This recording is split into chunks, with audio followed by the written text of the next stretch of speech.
Assalamualaikum warahmatullahi wabarakatuh.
Innal hamdalillah wa nahmaduhu wa nasta'inuhu wa nastaghfiruh wa na'udzu billahi min shururi anfusina wa min sayyiati a'malina may yahdihillahu fala mudilla lahu wa may yudlil fala hadiya lahu wa asyhadu an la ilaha illallah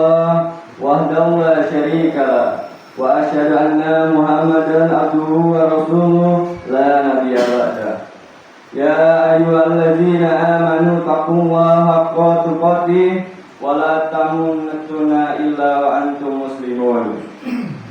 Ya ayuhan nas, taqullaha rabbakumul ladzina khalaqakum min nafsin wahidati wa khalaqa minha zawjaha wa ba'atha minhuma rijalan katsiran wa nisaa'a wattaqullaha alladzina tasaaluna bihi wa arhama innallaha kana 'alaikum raqiba. Ya ayyuhalladzina amanu taqullaha wa qulu qawlan sadida yuslih lakum a'malakum wa yaghfir lakum dzunubakum wa ma yu'ti Allah wa rasulahu faqad fawza 'azima. Amma ba'd. A'udzu billahi minasy syaithanir rajim. Bismillahirrahmanirrahim. Ya ayyuhalladzina amanu kutiba alaikumus syiyam wa ma kutiba alal ladzina min qablikum la'allakum tattaqun. Shadaqallahul azim. Amma ba'd.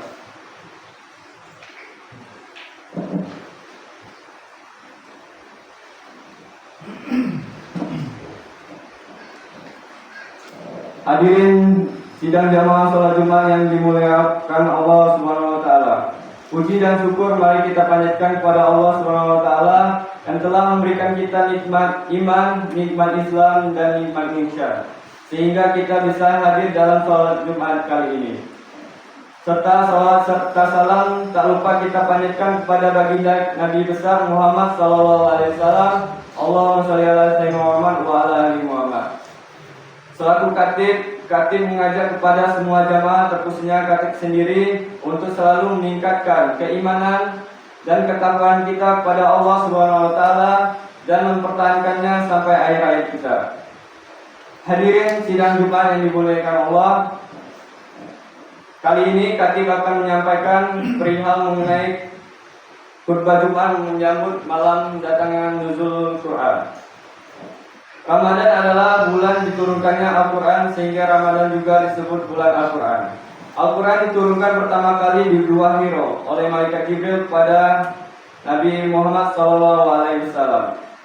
Sebelum turunnya Al-Quran, terjadi perang antara tentara Islam dan kaum musyrik Quraisy yang disebut Perang Badar, yang terjadi pada hari Jumat tanggal 17 Ramadan, yakni tahun kedua Hijriah, serta bertepatan dengan hari pertama diturunkannya Al-Quran.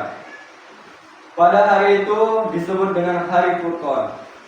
Maka kedua hari itu dikenal dengan hari di mana bersatunya kedua sifatnya, yakni sama-sama hari Jumat, tanggal 17 Ramadan, walaupun tidak dalam setahun, namun ditetapkan sebagai awal turunnya Al-Quran kepada baginda Nabi besar Muhammad SAW, yakni berupa surat Al-A'la ayat 1-5. Bismillahirrahmanirrahim. Iqra bismi rabbikal ladzi khalaq, khalaqal insana min 'alaq. Iqra wa rabbukal akram, alladzi 'allama bil qalam, 'allamal insana ma lam ya'lam. Dari surat Al-A'la ini kita bisa mengartikan bahwasanya kita disuruh baca Al-Quran sebagai petunjuk bagi kita sebagai umat Islam, sebagai petunjuk dalam kehidupan sehari-hari. Al-Quran merupakan kitab petunjuk yang memiliki keistimewaan. Al-Quran merupakan kitab penyempurna dari kitab-kitab Allah yang diturunkan sebelumnya. Selain itu, Al-Quran juga sebagai mukjizat Nabi Muhammad SAW. Hadirin sidang Jumat yang dimuliakan Allah, tak heran banyak masyarakat memperingatinya dengan cara yang beragam, mulai dari kegiatan bersama di masjid ataupun di musola, baik itu buka bersama hingga mengatangkan Al-Quran. Semua itu dilakukan dalam rangka menghormati turunnya kalamullah berupa Al-Quran. Kegiatan tersebut juga bertujuan untuk mengingatkan sejarah dan menanamkan nilai Islam, khususnya pada anak-anak sebagai generasi selanjutnya. Oleh karena itu, kita sebagai orang tua harus mengingatkan pada anak-anak kita agar senantiasa membaca dan menanamkan makna dari Al-Quran yang sebagai pedoman bagi umat Islam. Hadirin sidang Jumat yang dimuliakan Allah, banyak sekali keistimewaan yang bisa kita dapatkan dari Al-Quran. Apalagi seorang mau membaca dan mengamalkannya di bulan Ramadan. Di antaranya ada tempat keistimewaan Al-Quran, yaitu yang pertama menjadi pedoman, petunjuk, dan rahmat bagi manusia. Di dalam menjalani kehidupan, agar manusia berada dalam kebenaran, maka manusia butuh pedoman dan petunjuk. Al-Quran adalah petunjuk Allah, oleh karenanya manusia harus menjadikan Al-Quran sebagai petunjuk kehidupannya, agar bisa hidup dengan baik dan nyaman. Allah berfirman, Bismillahirrahmanirrahim. Azab sayru lil zasi wa huda wa rahmatul lil qaumil yuqinun. Al-Quran ini adalah pedoman bagi manusia, petunjuk dan rahmat bagi kaum yang meyakininya. Al-Quran surah Al-Zariyat ayat 20. Yang kedua itu menjadi obat bagi manusia, bahwa dalam waktu tertentu terkadang manusia merasa kurang nyaman dalam kehidupannya, baik secara zahir maupun batin. Ketidaknyamanan itu membutuhkan pengobatan sesuai dengan penyakitnya. Al-Quran diturunkan Allah untuk menjadi obat bagi manusia yang merasa dalam hidupnya mengalami ketidaknyamanan. Oleh karena itu, dari memaknai Al-Quran dan sebagai petunjuk dan pedoman Al-Quran, kita bisa menjadikan Al-Quran sebagai obat bagi kita untuk mencari solusi, mencari hal-hal yang kita cari sebagai pintu dari menjauhi kemaslahatan. Allah berfirman, Bismillahirrahmanirrahim, wa nunazzilu minal Qur'ani ma huwa shifaa'un wa rahmatun lil mu'minin wa la yaziduz zalimina illa khasara. Dan artinya, dan kami turunkan dari Al-Quran suatu yang menjadi penawar dan rahmat bagi orang-orang yang beriman. Dan Al-Quran itu tidaklah menambah kepada orang-orang yang zalim selain kerugian. Al-Quran surat Al-Isra ayat 82.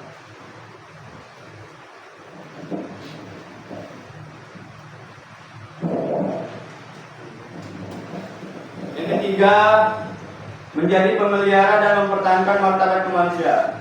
Al-Quran mengajarkan manusia bagaimana cara untuk mempertahankan martabat yang tinggi, yakni memelihara dan mempertahankannya dengan iman dan kebajikan. Hal ini diajarkan dalam ayatnya sebagai firman Allah, Bismillahirrahmanirrahim. Illal ladzina amanu wa amilus solihati falahum ajrun ghairu mamnun. Yang artinya, kecuali orang-orang beriman dan mengerjakan kebajikan, maka mereka akan mendapatkan pahala yang tidak akan terputus-putus. Al-Quran surah At-Tin ayat 6. Yang keempat itu pelajaran dan penerangan. Al-Quran juga menjadi kitab yang diturunkan kepada Nabi Muhammad SAW sebagai kitab untuk memberikan penerang bagi manusia. Dalam firman Allah dalam surat Yasin ayat 69, Bismillahirrahmanirrahim. Wa ma alamnahus wa ma ya'ban ilahu in huwa illa dzikru wa Qur'an mubin. Yang artinya, dan kami tidak mengajarkan syair pada Muhammad, dan bersyair itu tidaklah pantas baginya. Al-Quran itu tidak lain hanyalah pelajaran dan kitab yang jelas. Al-Quran surat Al-Yasin ayat 69. Yang kelima, solusi masalah masyarakat.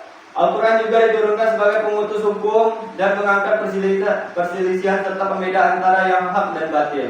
Mengingat banyak masalah yang muncul di kalangan masyarakat dari zaman Nabi sampai sekarang. Dalam Al-Quran, Allah telah menjelaskan, Bismillahirrahmanirrahim. Wa ma anzalna 'alaikal kitaba illa litubayyina lahumul ladzi zikalafu fihi wa huda wa rahmatan liqaumil yu'minun.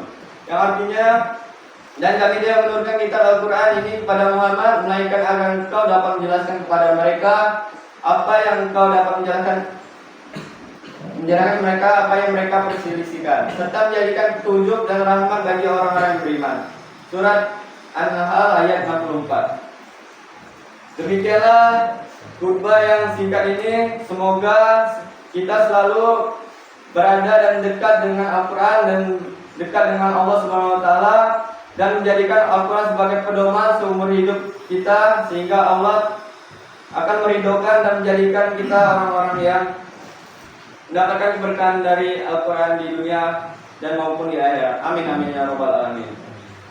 Barakallahu li wa lakum fil Qur'anil azim wa ja'alani wa iyyakum bima fi minal ayatil wa dzikril hakim innahu wa barakahu wa ghafurur rahim.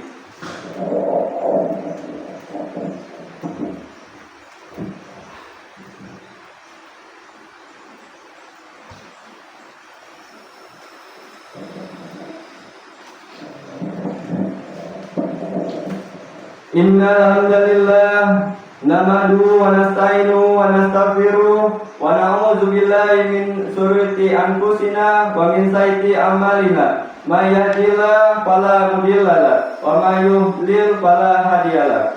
Asyhadu an la ilaha illallah wa asyhadu anna Muhammadan abduhu wa rasuluh. Allahumma shalli wa sallim ala sayyidina Muhammad wa ala alihi wa sahbihi ajma'in.